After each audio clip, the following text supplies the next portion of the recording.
Is this thing? We're good. Well, thank you for inviting me to come over. I always love coming over here. It's a wonderful feel about this place. And I don't know how many of you drive through Jerome, but you ever see those 3 flamingos that are there by the side of the road? I get a kick out of seeing how they're dressed up today. They had at Easter, they had bunny ears on them, and now they have like wigs and what looked like wings from a ladybug or something. I don't know. Anyway. No, I don't. Mary that owns the kaleidoscope shop. Oh, really?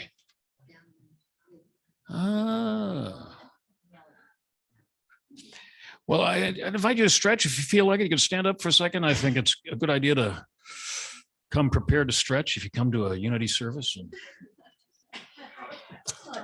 There we go. We'll hold off on the calisthenics bit until later on. Thank you. My plan was to review with you the principles and practices of living a more abundant life. And if you've been coming to Unity for any length of time, then the concepts that we'll be talking about are probably not all that new to you, but I do think that it's important for us to review and refresh our thinking, our minds on the subject. And I found that just putting this together was really helpful for me, meaningful for me. What ended up happening, however, is that I'm not going to do the backside of this, the practices, because it just turned out to be too much to try to cover in one day. But we will be doing the abundance principles that are on the front side of this. If you haven't spent a lot of time at Unity, these concepts may feel new to you. And if they do, I just would say they're principles that have really had a profound effect in my life, and I know many others, and I hope that there might be something that's meaningful. And it is something that you could take home with you and maybe stick on the refrigerator and try to remember, it just is a little thing to jog one's memory. As the years go by, memory is a good thing and to work on. And it reminds me of a story that I heard about this fellow who was at a cocktail party, and he was talking to somebody about the fact that he and his wife had been at this memory improvement class, and how it had really been significant for him. And the fellow he was talking to said, well, tell me the name of the class. I might be interested. And the guy, he thought for a moment, and then he said, that flower that often has a long stem and has little maybe thorns on it, but it is beautiful. They often spell it. The guy says, you mean a rose? And the guy says, exactly. And he looks across the room and he says, Rose, tell me what the name of that memory class was that we went to.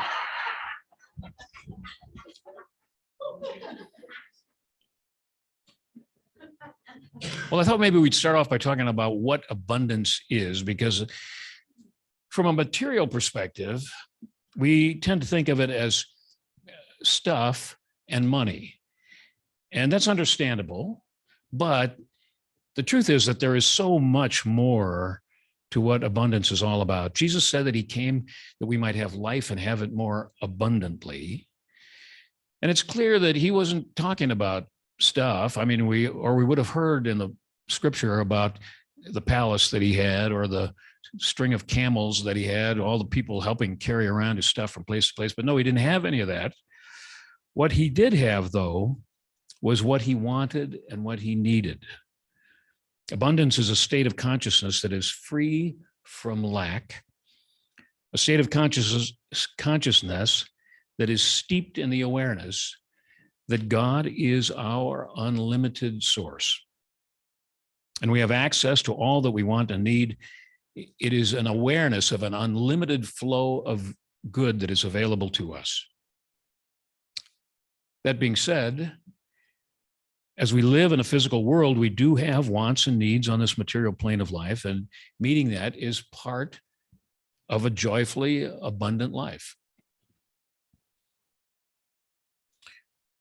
Well, what I think about when I think about what abundance means for me, I jotted down some things. I'm going to share my list with you. It has to do with health and well-being, with loving and meaningful relationships, a capacity to freely give and receive, a sense of connection with my source, time to do what I wish to do and what's important for me, freedom from fear and anxiety, joy, peace of mind, appreciation of beauty. And I think it was Frank Lloyd Wright that said, and this is something that I try to remind myself if I'm thinking about acquiring something. He said, what we appreciate, we own. Beyond that, we just become custodians. But it also means a feeling of gratitude, a sense that God is providing me what I need, including guidance and insight when I need it. A sense that I am growing and contributing and I have enough in the way of resources so that I can do the things that I really want to do and be able to pay the bills without worry. So sometime you might want to take a moment to reflect on what it is that abundance really means for you.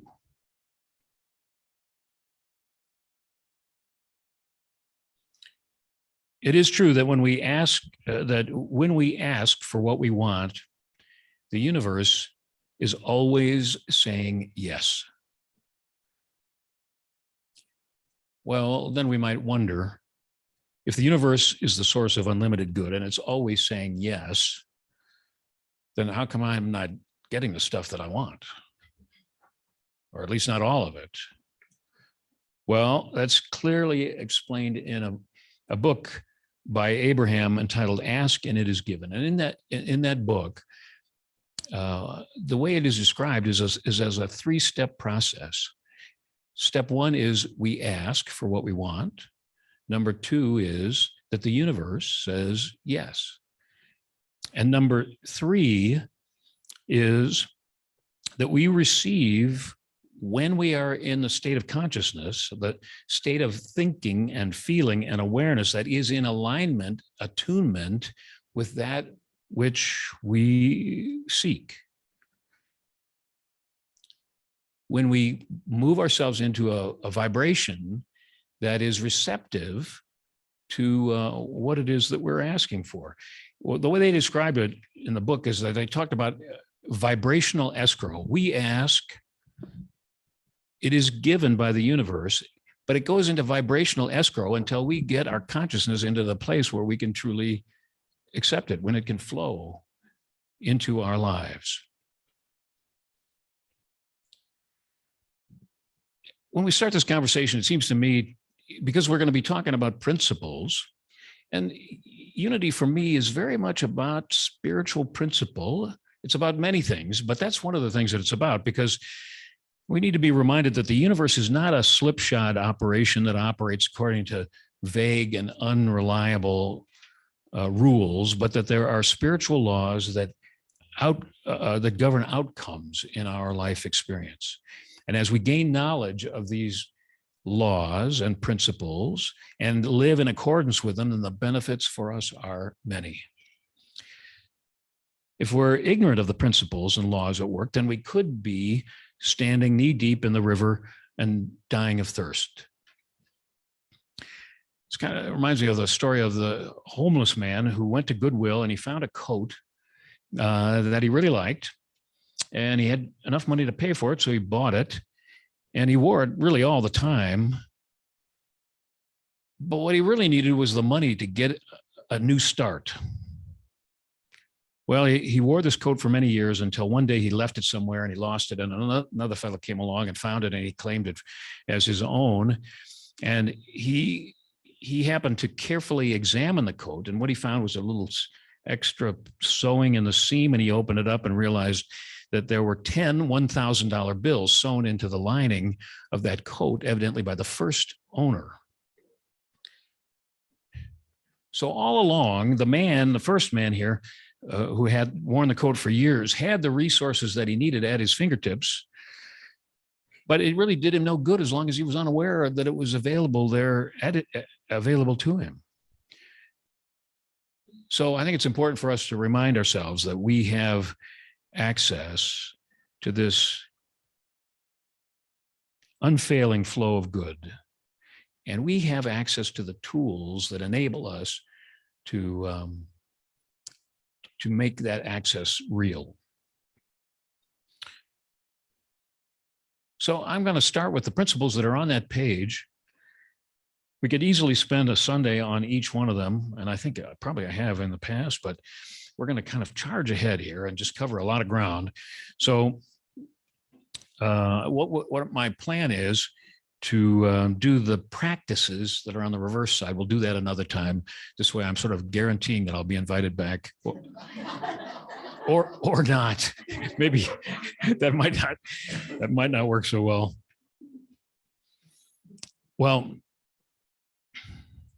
they're in no particular order, but we're going to start with number one. God is my source, and my consciousness of that truth is my supply. Now, we may have operated at times in our life under the impression that the source of our good was a certain job, a certain relationship, an investment that we had, or something else in this physical plane of life. But the truth is that God is our source. And what these other things are channels through which that good can flow. But at one time or another, one of these challenges may disappear or shut down. But the truth is that if we're focusing on the true source, that God is our source, then another channel will inevitably open up to allow that flow to continue. So it's important that we don't allow ourselves to make idols, false idols, out of what we think is our source and become dependent upon that when the truth of the matter is that it's really spirit. It is God that is our source. Number two is life happens through us, not to us. Now, there may be times when we feel victimized or even blessed by events that show up in our life and seem to have nothing to do with us. And here, all of a sudden, it's here. But the truth of the matter is that we are creative beings, and to a remarkable extent, we are influencing and attracting the events and circumstances that show up in our lives through our beliefs, our attitudes, our feelings. We are attracting experiences with our consciousness. And I must say, with our own spiritual agenda, because sometimes if we think in these terms, we might look at somebody who has a lot of difficult things showing up in their life, and it's been said before, well, I wonder what they were thinking that it brought that into their life. Well, the truth of the matter is, it's important that we never judge another person's experience. I have seen people who I know were really powerfully in tune with their spiritual life, and yet they had some really difficult things come their way. And it's been evident to me that it's very likely because, well, I think we come into this life making some kinds of agreements about what this life experience is going to look like. After all, it is a laboratory, it is a school for us here on this plane of life. And I think sometimes people take on the advanced study, I'm going to really make progress in this life. And so they take on challenges that are very difficult. But it's because they are working through them and doing the spiritual work that their soul is guiding them to do. Another way of saying this really is that life is lived from the inside out. It is, our soul is developing, our soul is evolving and growing. And it is from the soul level. It is as from inward. And once we get a grasp of this inward level of life that we begin to really create the life experience that we choose. If we're trying to just simply manipulate or control circumstances that are out on the outside, out in the physical world without doing the inner work, we're going to find that it's really not ultimately very successful. Now, the third thing on that list was the law of attraction. This is a principle that says something to the effect that like attracts like. I've heard it said that birds of a feather flock together or whatever. But whatever our consciousness, wherever our consciousness is at, wherever our thinking and feeling is at, we will tend to attract experiences into our life that are in attunement and alignment with that level, that vibrational level of consciousness. And I think we talked about this once before when we were talking about gratitude and the fact that if we had a gauge here of different levels of vibration in our own, because we're creative beings and we're constantly creating a field of energy around us and through us that has to do with our awareness, our consciousness. So, I mean, if you had a gauge here and we had the needle on it, and down here might be fear and resentment and anxiety, and then maybe we move up into anger or excitement or willingness or ultimately love. I think we talked about it from the point of view that gratitude is often a way that we can really shift that needle, because gratitude can move us out of a place of resentment and into a place of appreciation. There's an old statement that says, you cannot be unhappy and grateful at the same time. In any case, we are tending to attract that which is in attunement, in alignment with where we are in consciousness, our thoughts, feelings, attitudes, beliefs. The fourth one that we have on here is seek first the kingdom and all else will be added. Now, these are the words of Jesus, and they set our priorities for us, really. His message was principally about the kingdom of heaven. And if you ever look up how many times Jesus referred to the kingdom of heaven, he talks about lots of things, but the kingdom of heaven is really the focal point of his ministry. The kingdom of heaven is here and now. And as we come to really focus on the gifts that come with that kingdom of heaven state of consciousness, where God is truly in charge, we realize that they far outshine the gifts of the material world. And as we place our first priority on the spiritual dimension, everything else that we need will be available to us. There's a story that's pertinent here. It seems that once upon a time in a faraway land, a young man went to the forest and he found his spiritual master there. And he said to the master, I want to have unlimited wealth so that I can use it to help and heal the world. Will you tell me the secret of creating affluence? The master said, there are two goddesses that reside in the heart of every human being. Everybody is in love with them, but there is a secret that you need to know, and I will tell you what it is. Although you love both goddesses, you must pay attention to one of them. She is the goddess of the knowledge of truth, and her name is Saraswati. Pursue her, love her, and give her your attention. The other goddess, whose name is Lakshmi, is the goddess of wealth. When you pay more attention to Saraswati, Lakshmi will become jealous and pay more attention to you. The more you seek the goddess of the knowledge of truth, the more the goddess of wealth will seek you. and the wealth you desire will be yours. Well, this is a little story from India via Deepak Chopra, but I thought it resonated or echoed that teaching of Jesus quite interestingly. Seek first the kingdom of heaven and all else will be added. Well, the fifth principle that we're going to talk about here this morning is give and you shall receive. Now, here again, we have the words of the master teacher.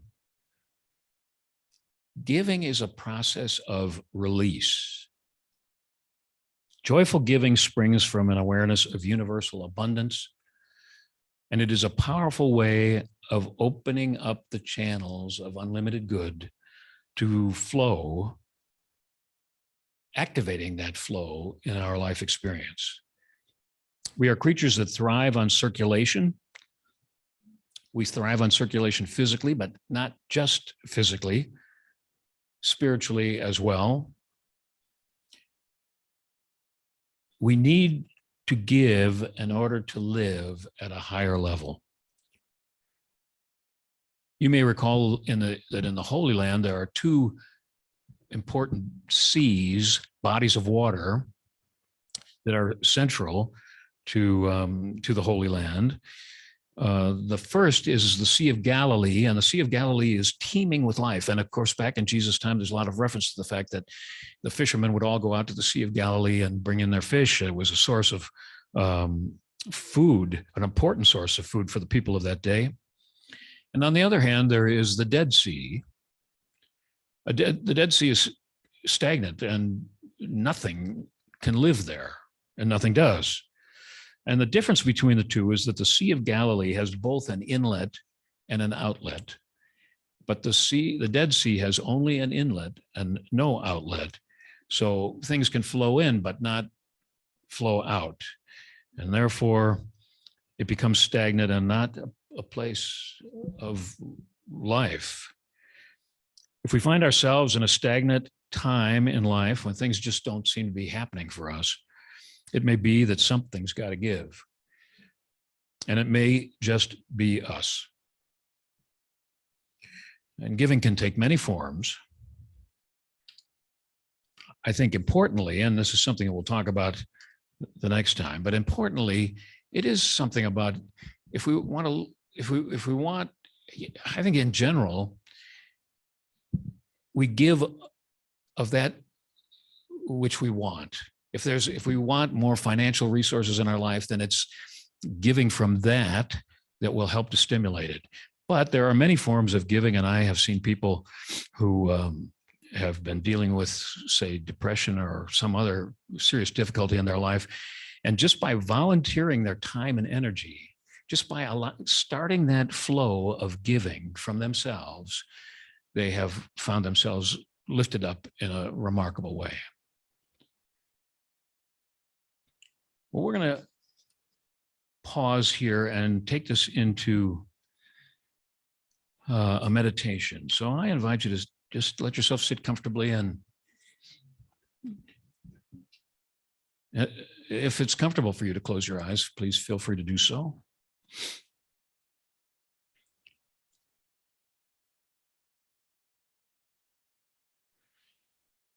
We can pay attention to our breathing here for a moment. Just aware that we are breathing in and breathing out.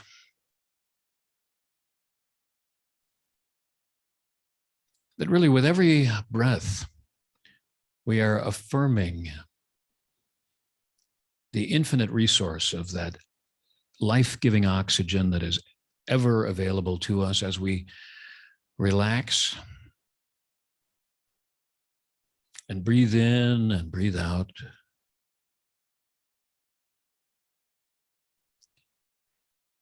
Knowing that that next breath is ever available to us. We don't have to even think about it because we trust in that.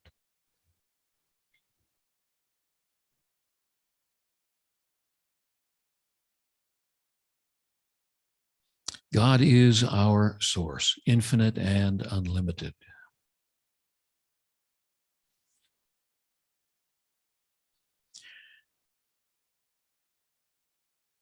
And as we spend time in prayer and deepen our connection, our awareness of that presence and power of Spirit, then we are opening doors, opening channels for the flow of that greater good into our lives.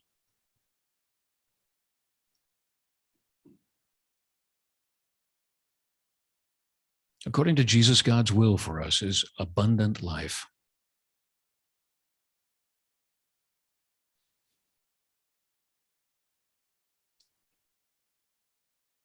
Allowing the good that is ever available to flow into and through us in an unbroken channel of greater good.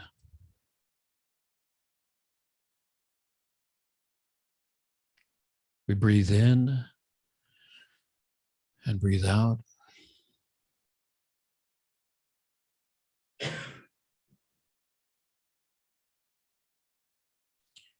And it is with grateful heart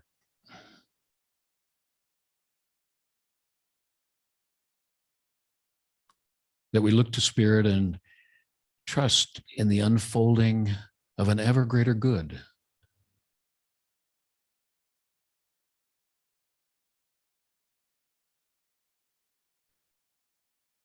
We give thanks.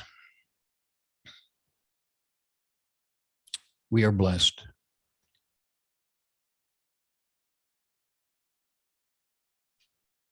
And we go forward in our lives hopeful, knowing that doors are opening, that God's will for good is unfolding before us. And in this very moment,